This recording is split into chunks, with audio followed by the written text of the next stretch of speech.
Hello guys, welcome back to my channel. আজকে তোমাদের সামনে নিয়ে এসেছি একটা নতুন রেসিপি। শীতের মরশুম তো চলেই যাচ্ছে, তো সেই কারণে ভাবলাম আজকে একটা নতুন রেসিপি দেখিয়ে দিই। তবে হ্যাঁ, আজকের রেসিপিগুলো কিন্তু আমার মা রান্না করছে।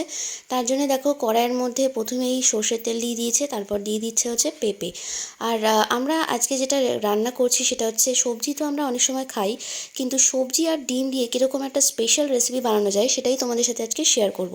আর যেহেতু শীতকাল, আমরা মনটা কিন্তু সবসময় স্যুপ স্যুপ করে, তো সেই কারণে আমরা যে রেসিপিটা শেয়ার করছি সেটা আমরা স্যুপের রেসিপি আজকে তোমাদের সাথে দেখাবো। তারপরে এটা পেঁপেটা ভেজে নেওয়ার পরে এখানে দিয়ে দেওয়া হয়েছে বিট, গাজর আর হচ্ছে পেঁয়াজকলি। পেঁয়াজকলি সবকটাই লম্বা করে কাটা কাটা হয়েছে। সমস্ত সবজিগুলোকে প্রথমে একটুখানি ভেজে নিতে হবে। তারপর দেখো, এখানে পেঁয়াজ আর টমেটো আর কাঁচা লঙ্কা তিনটেকে একসাথে পেস্ট করে নেওয়া হচ্ছে। আর একটা আলু এরকমভাবে লম্বা করে ছাড়িয়ে নেওয়া হয়েছে। সবজিগুলো মোটামুটি আমাদেরকে ভেজে নিতে হবে, তবে গ্যাসের ফ্লেমটা লো টু মিডিয়ামে রেখে ভাজতে হবে। তার মধ্যে আলুগুলো দিয়ে দেওয়া হয়েছে, আলু আর সমস্ত সবজি। তোমরা চাইলে অন্য কোনো সবজি অ্যাড করতে পারো এখানে। আমরা এই কটা সবজি অ্যাড করেছি।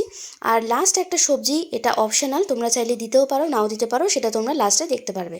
তারপর 1 চামচ নুন দিয়ে আর হলুদ দিয়ে ভালো করে সবজিগুলোকে ভেজে নিতে হবে। নুন আর হলুদ ছাড়া কিন্তু কোনো রান্নাই হয় না, সবাই জানো। আর তবে নুনটা কিন্তু আমরা এটা মিডিল পর্যায়ে দেবো, প্রথমেই কিন্তু নুন দেওয়া যাবে না। তারপর দিয়ে দিতে হবে 1 চামচ জিরে গুঁড়ো। জিরে গুঁড়ো দিয়ে ভালো করে সমস্ত সবজিগুলোকে ভালো করে ভেজে নিতে হবে। তারপর যে পেস্ট করে রাখা হয়েছিল টমেটো আর হচ্ছে লঙ্কা, পেঁয়াজ, এই পেস্টটাকে আমরা এখানে দিয়ে ভালো করে মশলাটাকে কষিয়ে নিতে হবে। টমেটোর একটা নিজস্ব কাঁচা গন্ধ থাকে, তো স্যুপের মধ্যে কিন্তু সেই গন্ধটা পাওয়া গেলে কিন্তু একদমই ভালো লাগে না। স্যুপ কেন, কোনো রান্নাতেই ভালো লাগে না। সেই কারণে টমেটোটাকে ভালো করে কষিয়ে নিতে হবে যতক্ষণ না এর কাঁচা গন্ধটা চলে যায়। আর অবশ্যই টমেটোটা দেওয়ার আগে মাঝখানে দানাগুলো কিন্তু ফেলে দিতে হবে। তারপরে টমেটো যে জলটা ধোয়া ছিল সেটা আমরা দিয়ে দিচ্ছি, মানে কষানোর জন্য পরিমাণ মতো আমাদেরকে জল দিতে হবে। তারপর স্যুপের জন্য আলাদা করে আমাদেরকে পরিমাণ মতো জল দিতে হবে। এখানে আমরা আমাদের সবজির অনুযায়ী জল দিয়েছি, তোমরা তোমাদের সবজির পরিমাণ অনুযায়ী জল দেবে। তারপরে এটা আমরা কিছুক্ষণ ফুটতে হবে, মানে ফোটার জন্য গ্যাসের ফ্লেমটা লো টু মিডিয়াম থেকে একটু হাই করতে হবে। তারপর এটাকে আমরা কিছুক্ষণ ঢাকা দিয়ে রাখবো। আর শীত মানেই কিন্তু আমরা জানি বিভিন্ন রকমের স্যুপ হয়। যেহেতু শীতের মরশুম চলেই যাচ্ছে, প্রায় শীতকাল শেষ হতেই চলেছে, তো সেই কারণে ভাবা গেল যে তোমাদের সাথে একটা ভালো রেসিপি শেয়ার করা যাক। এটা শীত, গ্রীষ্ম, বর্ষার যে কোনো সময় যদিও বা খাওয়া যায়, কিন্তু তখন সবজির পরিমাণ বা সবজিগুলো কিন্তু অন্যরকম হয়ে যাবে। তারপর যে লাস্টে যে সবজিটা আমি বলেছিলাম, যেটা তোমাদেরকে দেখাবো, সেটা হচ্ছে ব্রোকলি। ব্রোকলিটা আমরা একদম লাস্টে দিচ্ছি। এইটা একদমই অপশনাল, তোমরা চাইলে দিতে পারো নাও দিতে পারো। আমার কাছে ভালো লাগে তাই জন্য আমি দিয়েছি। সবার লাস্টে যখন ঝোলটা ফুটে আসবে, গ্রেভিটা যখন ফুটে আসবে, তখন এখানে দিয়ে দেবো হচ্ছে ডিম।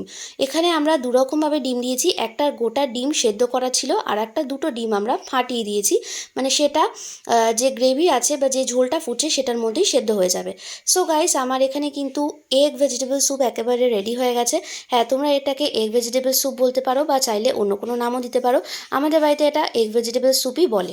তারপরে আমরা চলে যাব নেক্সট রেসিপিতে। দেখো, এটা আমি বেড়ে নিয়েছি, মা এটা বেড়ে নিয়েছে। কোয়ান্টিটিটা আমাদের অনেকটাই হয়েছিল, তো সেই কারণে দুটো ভাবে ভাগ করে রাখা হয়েছে। তা আমাদের স্যুপ কিন্তু রেডি হয়ে গেছে। এইবারে চলে যাব আমরা নেক্সট রেসিপিতে। এটা কিন্তু শীতকালে একটা স্পেশাল রেসিপি। পুরোনো দিনের বিয়েবাড়িতে এটা অনেক সময় রান্না হয়ে থাকে, এখন যদিও বা খুব একটা দেখা যায় না, তবু তো সেই কারণে আমরা ভাবলাম যে তোমাদের সাথে শেয়ার করা যাক। তো তার জন্য দেখো, কড়াইটা পরিষ্কার করে নিয়ে ভালো করে গরম করে নেওয়া হয়েছে। তার মধ্যে পরিমাণ মতো সর্ষের তেল দিয়ে 5 ফোড়ন দেওয়া হয়েছে। আর এইখানে দেখো, আলু কেটে রাখা হয়েছে ঠিক ডুমো ডুমো করে, মানে যেরকম আমরা আলু চচ্চড়ি বা আলু পোস্তর আলু কাটি সেরকমভাবে আলু কেটে নেওয়া হয়েছে। আলুগুলোকে প্রথমে একটুখানি ভেজে নিতে হবে। এখানে আলুগুলো ভাজার জন্য আমরা প্রথমেই কিন্তু নুনটা দেবো না, আমি সব রান্নাতেই বলি প্রথমে নুন দিলে রান্না বা সবজি সেদ্ধ হতে সময় লাগে, ঠিক আলুর ক্ষেত্রেও কিন্তু সেম।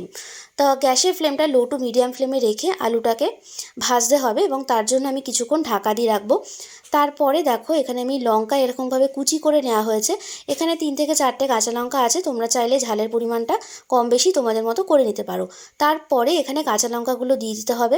কাঁচা লঙ্কা দিয়ে ভালো করে একটুখানি ভেজে নিতে হবে বা মিক্স করে নিতে হবে।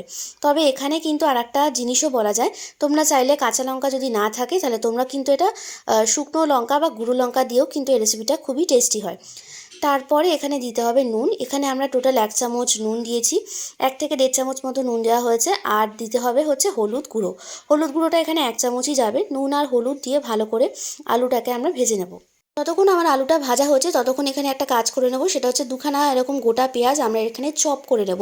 এই চপারের সাহায্যে চপ করতে কিন্তু খুবই সুবিধা হয়, তবে তোমরা চাইলে বটি দিয়ে বা ছুরি দিয়ে যেটা তোমাদের সুবিধা একদম ফাইনলি চপ করে নিতে হবে। আর দেখো এখানে আমাদের কথা বলতে বলতে আলুটাও পুরোপুরি সেদ্ধ হয়ে গেছে, মানে ভাজতে ভাজতেই আলুটা খুব সুন্দর সেদ্ধ হয়ে গেছে। আর এখানে একটা জিনিস আমরা করে রাখি সেটা সবসময়, সেটা হচ্ছে তিল আর পোস্ত আমরা মিক্স করে রাখি। সেই তিল আর পোস্তটা সবার লাস্টে আমরা আলুটার ওপর দিয়ে দেবো। এইটাই হচ্ছে এই রান্নার বিশেষত্ব বা এটা স্পেশালিটি। এটা পুরোনো দিনের বিয়েবাড়ি বা যে কোনো অনুষ্ঠান বাড়িতে কিন্তু হতো। আর সবার লাস্টে দিয়ে দেবো চপ করে রাখা পেঁয়াজ। তোমরা হয়তো অনেকে মনে করে থাকবে যে পেঁয়াজটা সবার লাস্টে কেন, কারণ পেঁয়াজটা এই কারণেই সবার লাস্টে দেওয়া হয় কারণ পেঁয়াজের যে ক্রাঞ্চিনেস সেটা কিন্তু সবার লাস্টে দিলে সেটা মুখে পাওয়া যায়, ক্রাঞ্চিনেসটা বজায় থাকে। তো সেই কারণে মানে অ্যাকচুয়ালি বলা যায় পেঁয়াজটা বেশি ওভার কুকড হয়ে যায় না বা ওভার ভাজা হয়ে যায় না, তো সেই কারণে আমরা পেঁয়াজটা সবার লাস্টে দিচ্ছি। সো এটা একদম লাস্ট স্টেপে আমরা চলে এসেছি। আমাদের আলু ভাজাটা মানে পোস্ত আর তিল দিয়ে আলু ভাজাটা একদম কমপ্লিট হয়ে গেছে। এটা গরম ভাতের সাথে খেতে কিন্তু দারুণ লাগে, ইনফ্যাক্ট ডাল দিয়ে খেতেও কিন্তু খুবই ভালো লাগে। সো গাইস আশা করি তোমাদের রেসিপিটা ভালো লেগেছে। রেসিপিটা কেমন লাগলো তোমাদের অবশ্যই আমাকে কমেন্ট করে জানাতে ভুলো না। পরপর দুটো রেসিপি আজকে তোমাদের সাথে শেয়ার করলাম। শীতের মরশুমে কিন্তু এটা অবশ্যই তোমরা করে খেও এবং গরমের দিনেও কিন্তু তোমরা এই স্যুপটা খেতে পারো, তবে সেটা খুবই লাইট এবং সবজিগুলো তখন চেঞ্জ হয়ে যাবে। তোমরা চাইলে আমি সেই রেসিপিটাও তোমাদের সাথে শেয়ার করতে পারি।